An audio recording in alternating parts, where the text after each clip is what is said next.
सार्वजनिक सूचना। ये वीडियो ड्राइवर का SW358 न्यूज चैनल ड्राइवर का है। इस वीडियो या ऑडियो को चुराकर किसी अन्य माध्यम में इस्तेमाल करना कॉपीराइट कानून का उल्लंघन है। ऐसा करने वालों के खिलाफ कानूनी कार्रवाई की जाएगी। आप इस वीडियो के साथ छेड़छाड़ किए बिना इसका लिंक शेयर कर सकते हैं। नोट: ड्राइवर का संघर्ष SW358 न्यूज चैनल इस वीडियो या विज्ञापनों में व्यक्त विचारों से सहमत होना जरूरी नहीं है। वीडियो में बोले गए शब्द व्यक्ति के निजी शब्द है और चैनल का उनसे कोई संबंध नहीं है। चालान कट जाता है ऑनलाइन, पता नहीं चलता है, ना मैसेज आता है ना कुछ आता है, कैसे हम पता करें? बहुत सिंपल है, मोबाइल से आप चालान चेक भी कर सकते हो कि हुआ है कि नहीं हुआ। कभी कभी फेक भी हो जाते हैं तो चेक भी कर सकते हो और जमा भी कर सकते हो। लेकिन ये पूरा वीडियो देखिए, 1 मिनट के अंदर का वीडियो। सर्च करते हैं ई चालान परिवहन, उसमें 3 ऑप्शन दिख रहे हैं आपको: चालान number, vehicle number, DL number. हम यहाँ पर अपना व्हीकल नंबर डाल देते हैं। कुछ भी डाल सकते हो दोस्तों। हमने अपना व्हीकल नंबर डाल दिया है, देन कैप्चा डाल देता हूँ। फिर मैं गेट डिटेल पे क्लिक करता हूँ। नहीं, कोई चालान मेरे नाम पर नहीं है, लेकिन जिनकी गाड़ी के चालान होता है, नीचे देखिए आप ऑप्शन दिए हुए हैं, 2 ऑप्शन दिए हुए हैं। इसमें हम जो मोबाइल नंबर रजिस्टर्ड है, मोबाइल नंबर डाल देते हैं। हमारे पास OTP आ जाती है। जैसे ही हम OTP को इस पे डालते हैं, आप देखिए वेरीफाइड OTP करता है और चालान खुल जाता है फोटो सहित। फिर आप चालान पे कर सकते हैं। नमस्कार साथियों, मैं प्रकाश कुमार सिंह। राष्ट्र हित के लिए सिर्फ जनता ही कष्ट को झेलेगी और इस देश के नेता नहीं। आज आप सभी ने देखा कि डीजल 3 रुपये 11 पैसे डीजल का रेट बढ़ा और 3 रुपये 14 पैसे डीजल पेट्रोल। जनता कि जब अगर किसी चीज पे हो तो जनता को निचोड़ लेना है। जिस जनता के लिए सेवा करने के लिए जो जनता ने वहां चुना है और उन के द्वारा जो किया जा रहा है, आप सभी ने देखा कि राष्ट्र हित के लिए तेल को कम यूज करना है, डीजल पेट्रोल करना है। अच्छी बात है कि जब राष्ट्र की बात आती है तो सभी को त्याग करना चाहिए, क्योंकि राष्ट्र सर्वोपरि है। लेकिन मैं कह रहा हूं कि जो सरकार 2014 से लेकर अभी तक जितनी सभाओं में खर्च किए, क्या उसका ब्यौरा उन्होंने दिया है? जनता के पैसे को लेकर आपने मिसयूज किया, यानी जिस जनता ने आपको चुना कि हाँ इस व्यवस्था को बदलने की, और आप वहां गए और वहां आपने क्या की? सिर्फ एक पार्टी विशेष का कार्य करने लगे हैं, जो अभी आप सभी देख रहे हैं। एक राज्य में अगर चुनाव हो तो 21 राज्यों के मुख्यमंत्री के साथ साथ सांसद और सारी व्यवस्था को आप उस तरफ मोड़ दे रहे हो, तो ये तो एक निजी पार्टी की बात होगी। और जब आज व्यवस्था बिगड़ी है, ये आज 2 महीने पहले से स्थिति बिगड़ रही थी और ये आप सभी को पता है। और जब डीजल पेट्रोल के दाम तो अभी बढ़े हैं, डीजल मिल कहाँ रहा है? गाड़ी अगर आप चलाने वाले हैं, मोटर सेक्टर से जुड़े हुए हैं, उन्हें पता है कि डीजल की क्या स्थिति है। 10-10 हजार का तो पहले ही लगा दिया गया था और इसमें भी मीडिया कर्मी इस तरीके से गुणगान गाने में लगे हैं कि उन्हें कुछ बताना ही नहीं है और सिर्फ जनता के ऊपर ही मार दी जाएगी।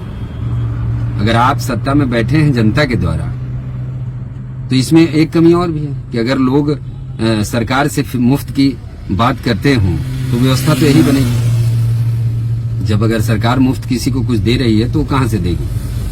कोई अपने घर से तो दे नहीं रहा है। आपके द्वारा लिए हुए पैसे जो टैक्स के रूप में आपसे लिया जा रहा है, उन्हीं पैसों से आपको मिलेगा और आपके ऊपर टैक्स बढ़ेगा, कर बढ़ेगा। आसान भाषाओं में अगर आप समझ रहे हैं तो यही व्यवस्था है। आज मोटर सेक्टर, मैंने 2 महीने पहले एक वीडियो में कहा था कि देश की स्थिति अच्छी नहीं है। आज उस समय से लेके अभी तक आपने पूरा तंत्र लगा दिया। इतनी बड़ी रैली, सभा, ये सारी करने के बाद आप कह रहे हो कि अब हमने काफिले को कम कर दिया। तो ये व्यवस्था तो आपको पहले सोचना था। 2014 से लेकर अभी तक देश के प्रधानमंत्री मोदी जी बनने के बाद मैं पूछ रहा हूं कि आपको प्रधानमंत्री बनने के बाद किसी को बताने की जरूरत है कि आप प्रधानमंत्री नहीं है? पूरे देश के लोगों को पता है कि देश का प्रधानमंत्री नरेंद्र मोदी हैं, उसके बावजूद ये जो रैलियां करना, स्टार प्रचारक बन जाना, आप समझ लें कि पूरे भारत में एक मोदी जी का ही है जो रैली सबसे अधिक, मैं कह रहा हूं कि सबसे अधिक जो मैंने अभी देखा है, और आप सब ही ने देखा है, ऐसा नहीं कि मैंने ही देखा है। लेकिन ना तो कभी मीडिया कोई भी इस पर चर्चा करने को तैयार है कि भाई आपने जो जनता के पैसे को गलत दुरुपयोग करना कहते हैं, ये गलत दुरुपयोग, क्योंकि जनता की व्यवस्था के लिए जो खर्च होना चाहिए वो आप सभी ने अपनी व्यवस्था को बनाने में खर्च कर दिया। ये पार्टी विशेष की बातें हो गई। ये देश में आप राष्ट्रहित का कह रहे हैं कि राष्ट्रहित के लिए ये व्यवस्था बननी चाहिए, और राष्ट्रहित के लिए जब व्यवस्था बनेगी तो कौन मना करेगा भाई? कोई मना नहीं करेगा, क्योंकि जब तक जिसके शरीर में कनकन है वो राष्ट्र के लिए समर्पित है। तो ये सभी जानते हैं। लेकिन अब तो ये लगने लगा है कि ये कुछ आप ऐसा समझ लें कि जब मैं आपको बता रहा हूं कि कोरोना काल में देश में करोड़ों लोगों को व्यापार में नुकसान हुआ, लेकिन बदले में क्या मिला? चंद उद्योगपतियों को कर्जे से माफी मिली, और जो आम जनता थी उसकी व्यवस्था कल भी वही थी और आज भी वही, क्योंकि व्यापार में उन्हें कोई भी सुविधा नहीं मिली। ये सिर्फ 6 महीने तक का जो लोन का बढ़ाया गया था, उसमें भी बैंक वालों ने क्या क्या हेर फेर किया, कितना कितना करके, उसके अंदर भी वो सही व्यवस्था नहीं बनी थी। ये सिर्फ आम जनता की बात आप कर रहे हैं कि आम जनता, तो मैं कह रहा हूं कि बस चुनाव तक था तो पूरे चुनाव में सारी व्यवस्था अलग चल रही थी, और चुनाव खत्म होने के बाद, चुनाव के रिजल्ट आने के बाद सारी व्यवस्था अलग बदल गई। क्योंकि अब कह रहे हैं कि हमने सारी चीज कर दिया है, लोग बसों में लटकने लगे, मेट्रो में बैठ रहे हैं, वो सारी वीडियो फुटेज आ रही है, मैं देख रहा हूं। मैं सड़कों पे कल भी था और आज भी सड़कों पे चल रहे हैं, और देश की जो व्यवस्था बिगड़ी है, आज अगर आप कह रहे हैं कि तेल को बचत करना है, रोड पे सड़कों पे अवैध वसूली हो रही है। जब देश एक है तो राज्यों में अलग अलग कानून क्यों है? ये कौन सी व्यवस्था है? आरटीओ चेकपोस्ट बंद होने के बाद भी अवैध वसूली एक एक ट्रकों से 1000, 2000, 3000, 5000 ले रहे हैं। ये सरकार को नहीं दिख रही, ये सरकार को कहीं नहीं दिखाई दे रही। ये अलग अलग राज्यों में अलग अलग कानून है, ऐसे क्यों? जब ये देश एक है तो सभी राज्यों में एक व्यवस्था होनी चाहिए गाड़ियों की। ये आम जनता तो कल भी परेशान थी और आज भी परेशान है। आम जनता के लिए ये कोई व्यवस्था नहीं है, आम जनता के लिए कोई रियायत नहीं है। सभाओं में एक एक नेताओं ने जो ये खर्च किया है, उनका वेतन कितने ही है और व्यवस्था किस प्रकार से चल रही है, तो देश के सभी लोगों को मालूम है। ये कोई गाना गा के आने वाली बात नहीं है जो आप आ रहे हो रील बना के चले जा रहे हो। आज वो सच्चाई है कि कहीं न कहीं अपने द्वारा बुलाई गई, मैं तो यही कहूंगा, क्योंकि अगर आपके पास व्यवस्था है तो आपने उसका व्यवस्था का दुरुपयोग किया, क्योंकि आप सत्ता में हैं और आपने अपनी पार्टी के लिए उस पूरे सत्ता को मोड़ देना, ये पूरे देश की जनता देख रहे हैं।